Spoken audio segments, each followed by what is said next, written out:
जिंदगी सबके लिए एक जैसी नहीं होती। गरीब और मिडिल क्लास फैमिली में पैदा होना आपकी गलती नहीं है, लेकिन उसी फैमिली में मरना ये आपकी और सिर्फ आप ही की गलती है। जिंदगी को कोसना और हालात पर थोपना तो बहुत आसान होता है, दुनिया में ज्यादातर लोग यही करते हैं। लेकिन इसी दुनिया में कुछ लोग ऐसे भी हैं जो हालात के आगे नहीं झुकते, बल्कि हालात को अपने आगे घुटने टेकने पर मजबूर कर देते हैं। और आज द मिस्टिका लैंड पर हम आपके लिए लेकर आए ऐसे ही एक अनाथ बच्चे की कहानी, जिसने अपने दम पर खड़ी कर दी 22 लाख करोड़ की कंपनी। जी हाँ, 22 लाख करोड़ की कंपनी। तो चलिए शुरू करते हैं। Louis Vuitton. जी हाँ, आज हम इसी के बारे में बात करेंगे। ये कंपनी भी है और इंसान भी।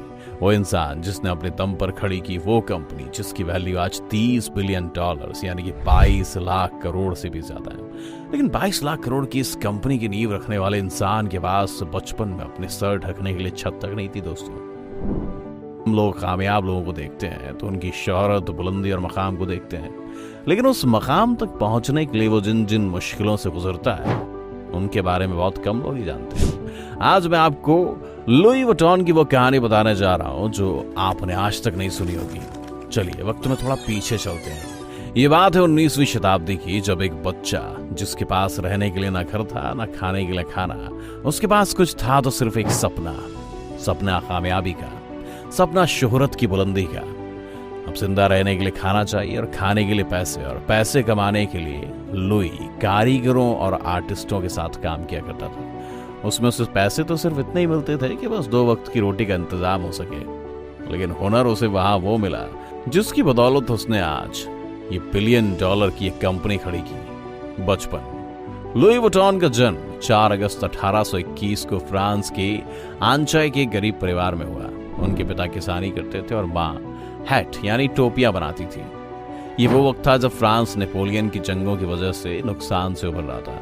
लड़ाइयों की वजह से सभी किसानों की हालत खराब हो चुकी थी और वुइटन परिवार भी उन्हीं में से एक था। इसलिए लुई को बचपन से अपने पिता के साथ मजदूरी करनी पड़ती थी। वो सुबह से शाम तक खेत पर काम करता था, जानवर चराता था और लकड़ियां इकट्ठा करता था।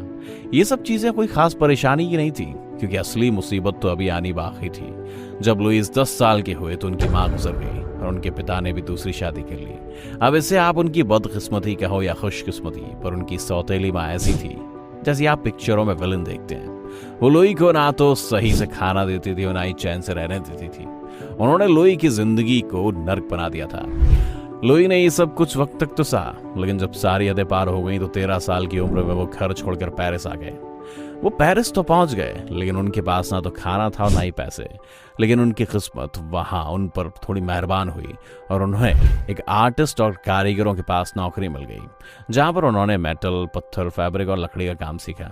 इस नौकरी से उन्हें सिर्फ इतने पैसे मिलते थे कि वो अपना पेट भर सके, लेकिन रहने के लिए उनके पास छत नहीं थी।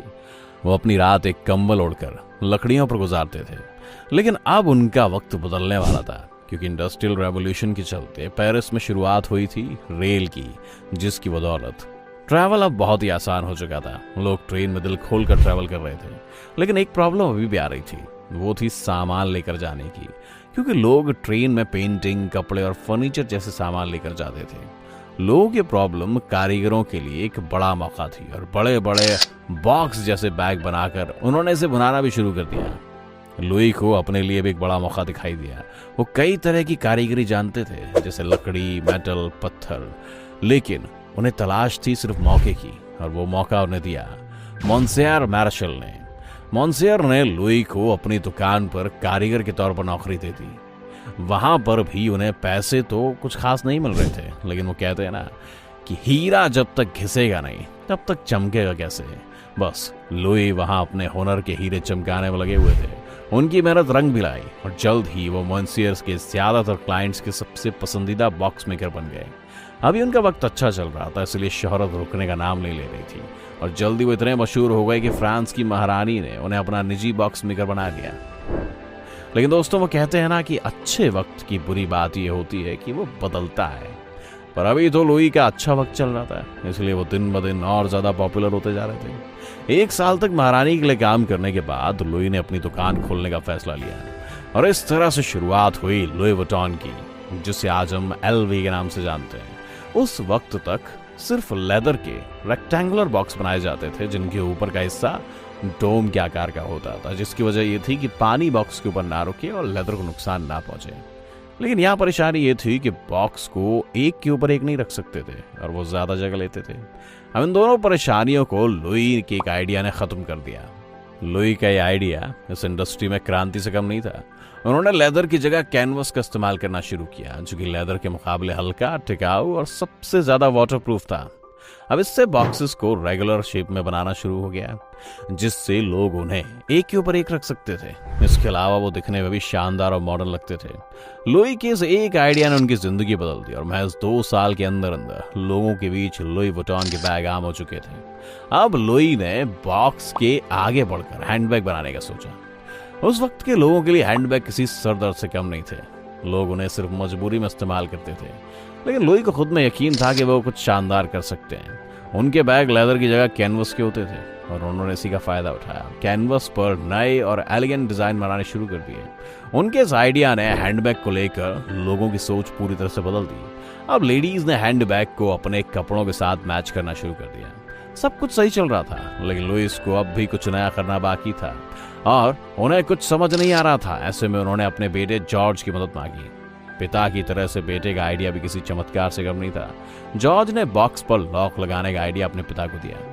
अभी आप सोच रहे होंगे कि यार, लॉक लगाने का आइडिया चमत्कारी कैसे हो सकता है, पर यकीन मानो दोस्तों, उससे पहले बॉक्स पर लॉक नहीं होता था। जॉर्ज ने लॉक के साथ बैग पर पैटर्न बना दिया, जिससे बैग एक खजाने की तरह लगने लगा। साथ ही इससे चोरी से सामान की हिफाजत होने लगी थी। और लुई वुइटन के बैग्स ने एक बार फिर से आसमानों की ऊंचाइयों को छूना शुरू कर दिया। लेकिन दोस्तों, हमने आपको बताया